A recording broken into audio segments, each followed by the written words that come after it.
مرزا غالب ایک روز اپنے کچھ ہم عصر ادیبوں اور شعراء حضرات کے ساتھ بیٹھے تھے اور گفت و شنید جاری تھی۔ موضوع سخن تھا کہ لکھنؤ اور دلی کی اردو میں کیا فرق ہے۔ کسی نے سوال کیا کہ مرزا، میرا قلم کہنا صحیح ہے یا میری قلم؟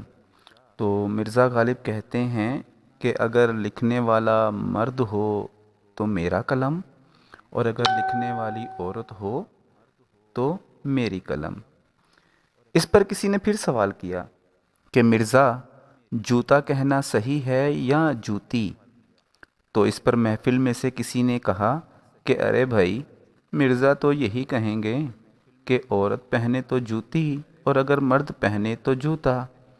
لیکن اس پر مرزا غالب کہنے لگے، ارے نہیں، اگر زور سے لگے تو جوتا، اگر آہستہ لگے تو جوتی۔ از راہ تفنن مسکراتے رہے۔